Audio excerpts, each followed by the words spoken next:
Hello everyone, जैसा कि आप सभी जानते हैं मेरा नाम केशव है और आप सभी का इस चैनल पर स्वागत है। आज हम जिस टॉपिक के बारे में बात करने जा रहे हैं वो है फिजिकल फिटनेस। फिजिकल फिटनेस क्या होता है?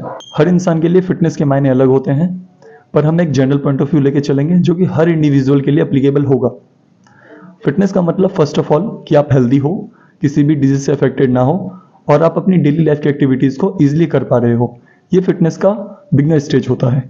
इसके बाद आता है इंटरमीडिएट स्टेज, जिसमें आप अपनी बॉडी को डेली बेसिस पर 1 आवर और हाफ एन आवर देते हो, चाहे वो कोई स्पोर्ट हो या फिर कोई workout session. And third stage है फिटनेस का प्रो, जिसमें कि आपने अपनी बॉडी को इतना कैपेबल कर लिया है कि आप किसी भी वर्कआउट को या टफ टास्क को कर पाते हो या फिर थोड़े प्रैक्टिस के बाद आप उस टफ एक्टिविटी को परफॉर्म कर सकते हो। अब हमने वर्कआउट के तीनों स्टेजेस को एक्सप्लेन कर लिया है। अब हम बात करेंगे मिसकंसेप्शन की, जो कि आज की डेट में हर किसी के माइंड में है।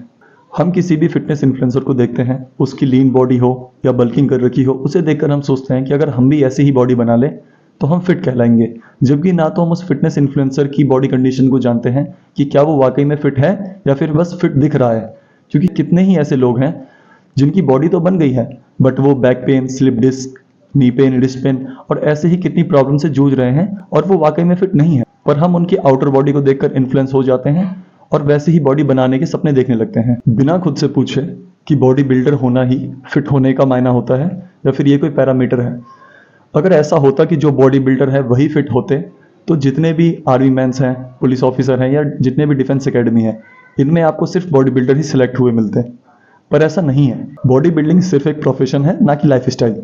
जितने भी बॉडी बिल्डर्स हैं वो सब कॉम्पिटिशन में पार्टिसिपेट करते हैं और उसके पीछे काफ़ी मेहनत करते हैं। उनकी लाइफ का एक मकसद होता है, जिस चीज़ के लिए वो अपनी लाइफ तक को रिस्क पे डालते हैं, सप्लीमेंट यूज़ करते हैं, इन्वेस्ट करते हैं।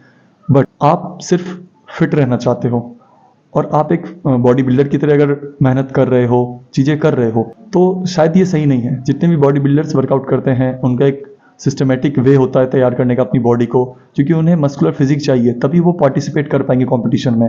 और उन्हें सैल्यूट है कि वो इतनी कोशिश करते हैं अपनी लाइफ तक को रिस्क डालना। ये कोई मामूली बात नहीं है और हर किसी के बस की बात भी नहीं है। पर आप फिट होना चाहते हो लेकिन आप उनकी कंपेयर में आप भी सेम चीज़ें करने लगो, तो कहीं ना कहीं आपको खुद से पूछना चाहिए कि कहीं ये मैं जो कर रहा हूँ वो किसी और से इन्फ्लुएंस होकर तो नहीं कर रहा हूँ, क्या सच में ये मेरी नीड है? तो आपको जवाब मिलेगा नहीं।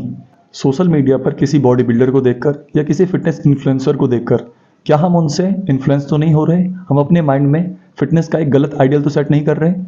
ये आपके साथ ही नहीं, हर इंसान के साथ हो चुका है। हर इंसान बॉडी बिल्डिंग को ही फिटनेस का सही मायना सोचने लगा है, जो कि बिल्कुल भी सही नहीं है। और इस चक्कर में हर इंसान सिर्फ ये सोचता है कि किसी तरह बॉडी बना लूँ तो मैं फिट कहलाऊंगा, चाहे वो नेचुरल हो या फिर किसी स्टेरॉइड की मदद से। इसी चक्कर में हमारे कितने ही भाई हैं जो बिना सोचे समझे, बिना उस मेडिसिन का या सप्लीमेंट का, स्टेरॉइड का इफेक्ट जाने उन्हें यूज़ करते हैं, जिनका कि उनके हेल्थ पर बहुत बुरा इंपैक्ट पड़ता है और कितनी बार वो अपनी जान भी गंवा देते हैं। तो आपको समझना होगा कि फिटनेस का मतलब सिर्फ मसल मास इंक्रीज करना नहीं होता। फिटनेस का मतलब endurance, muscle strength, flexibility etcetera, इन सबको इंक्लूड करता है। एक रनर जो मैराथन में दौड़ता है, एक स्विमर या एक योगा प्रैक्टिशनर, क्या ये फिट नहीं होते? तो आपका जवाब होगा कि हाँ, बिल्कुल ये फिट होते हैं। तो आज से आपका एक भ्रम तो दूर हो गया कि सिर्फ बॉडी बिल्डिंग ही फिट रहने का एक ऑप्शन नहीं है। तो अब बात करेंगे कि आप खुद को फिट कैसे रख सकते हो। सबसे पहले तो आपको चेक करना चाहिए कि आप फिट हो या नहीं हो। इसके लिए आप अपना BMI चेक कर सकते हो, बॉडी मास इंडेक्स, जिससे आपको पता चलेगा कि आप ओवरवेट हो, अंडरवेट हो या फिर फिट हो। जब आपको अपनी बॉडी टाइप का पता चल जाता है तो आप उसके अकॉर्डिंग कोई भी स्पोर्ट या एक्सरसाइज चूज कर सकते हो। किसी के लिए फ्लेक्सिबिलिटी इंपॉर्टेंट होगी, किसी के लिए इंडोरेंस, तो किसी के लिए स्ट्रेंथ गेन करना। अपनी अपनी रिक्वायरमेंट को अपने माइंड में रखते हुए आप अपना शेड्यूल स्टार्ट करें। जब आप अपने स्पोर्ट्स या किसी भी एक्सरसाइज का प्लान रेडी कर लेते हो तो आपको 3 चीज़ें ध्यान में रखनी पड़ेगी। सबसे पहली safety, second sustainability and third push your limits. Safety से आप सबको पता है कि क्या मतलब है। सेफ्टी का मतलब कि आप किसी भी एक्टिविटी को परफॉर्म करने से पहले अपनी बॉडी को एक एक्टिव स्टेट में ले आए, जिसके लिए वार्म अप करना चाहिए हमें।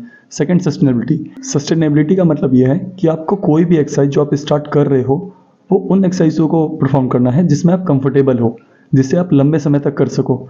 उसकी जगह आप कोई ऐसा वर्कआउट प्लान रेडी करते हो जो आपके लिए हेक्टिक है, तो आप उसे ज़्यादा टाइम तक कंटिन्यू नहीं रख पाओगे। हो सकता है कि in the period of time आप उसे छोड़ भी दो। तो हमें स्टार्ट हमेशा उन एक्सरसाइज से करना है जिन्हें हम लंबे पीरियड तक कर सकें। Third is push your limits. इसका मतलब सिंपल सा है, मैं आपको एक एग्जांपल से समझा देता हूँ कि अगर आज आप 2 पुशअप लगा पा रहे हो तो धीरे धीरे आप अपनी लिमिट्स को एक्सीड करें। आप आज 2 पुशअप लगा पा रहे हो, इससे कोई प्रॉब्लम नहीं है, बट मेक श्योर कि आप 1 हफ्ते बाद उस 2 को 4 में कन्वर्ट कर सको। बाकी आपको टेंशन लेने की कोई जरूरत है नहीं, आपका भाई आपके साथ है, तो आपको जो भी बेस्ट होगा मेरी तरफ से वो गाइडेंस मिलती रहेगी। और तब तक के लिए आप सब अपना ध्यान रखिए। हमारी मुलाकात होगी नेक्स्ट वीडियो में और उसमें हम बात करेंगे मेंटल हेल्थ के ऊपर।